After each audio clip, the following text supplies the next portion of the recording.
Bank কার্যক্রম পরিচালনায় রাজনৈতিক নিয়োগ ও হস্তক্ষেপ বন্ধ করা হয়েছে। এটিকে পারিবারিক প্রভাবমুক্ত করার জন্য আইনের প্রয়োজনীয় সংশোধন করা হয়েছে। সঞ্চারের লক্ষ্যে আমাদের সরকার এই পরিকল্পনা 3টি ধাপে বাস্তবায়ন করবে, যাকে আমরা 3R রিকভারি and stabilization,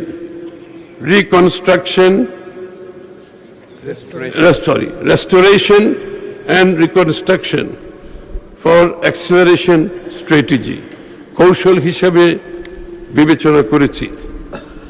আমাদের পরিকল্পনার প্রথম ধাপ অর্থনীতির পুনরুদ্ধার কার্যক্রম, যা 1 বছর মেয়াদী হবে। দ্বিতীয় ধাপ অর্থনীতির উত্তরণ, যা বর্তমান সরকারের 1 থেকে 3 বছর মেয়াদের মধ্যে সম্পন্ন হবে।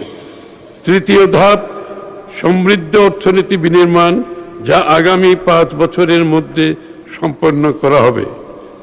মাননীয় স্পিকার, বাংলাদেশের অর্থনীতি আমদানি নির্ভর হওয়ায় বৈদেশিক মুদ্রার বিপরীতে টাকার ব্যাপক অবচিতি ডেপ্রিসিয়েশন এবং উচ্চ বিনিময় হার দেশে মূল্যস্ফীতিতে বড় ভূমিকা রাখে।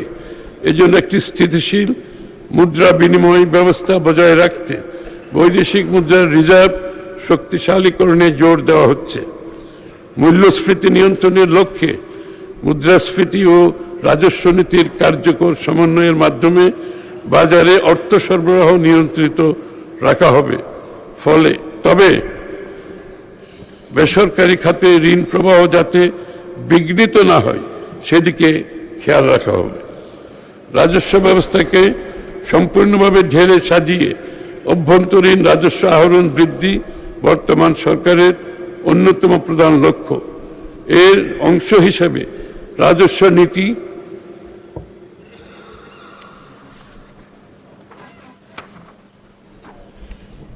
রাজস্ব ব্যবস্থাপনাকে আলাদা করার উদ্যোগ নেওয়া হয়েছে।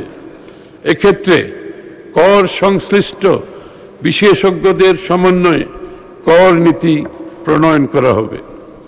কর ব্যবস্থাপনাকে সম্পূর্ণ অটোমেশনের আওতায় আনার মাধ্যমে রাজস্ব ফাঁকি রোধ করা হবে এবং কর ব্যবস্থায় জনগণের হয়রানি নিরসন করে আস্থা ফিরিয়ে আনা হবে।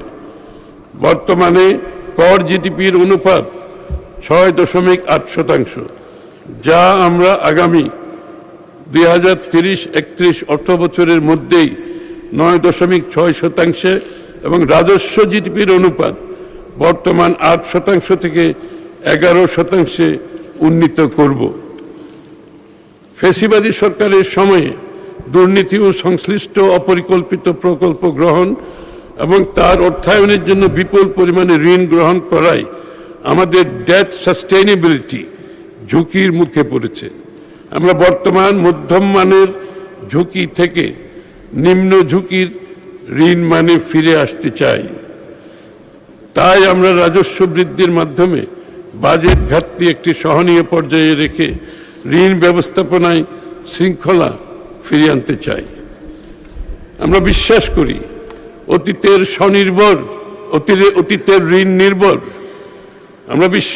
অতীতের ঋণ নির্ভর প্রবৃদ্ধির ধারা থেকে বেরিয়ে এসে উৎপাদন, কর্মসংস্থান ও বেসরকারি বিনিয়োগ কেন্দ্রিক অর্থনীতি গড়ে তোলার সময় এসেছে। তাই টেকসই অর্থনৈতিক অগ্রগতির জন্য ঋণ নির্ভরতা কমিয়ে বিনিয়োগ বাড়ানোর নীতি কৌশল গ্রহণ করা হচ্ছে। মাননীয় স্পিকার, অর্থনীতির পুনরুদ্ধার ও বিনিয়োগ প্রবাহ সচল রাখতে সরকারের মধ্যমেয়াদী কৌশলের অন্যতম প্রধান অগ্রাধিকার হচ্ছে ব্যাংক ও আর্থিক খাতে শৃঙ্খলা আনয়নের মাধ্যমে এই খাতের প্রতি আস্থা পুনঃপ্রতিষ্ঠা। এই লক্ষ্যে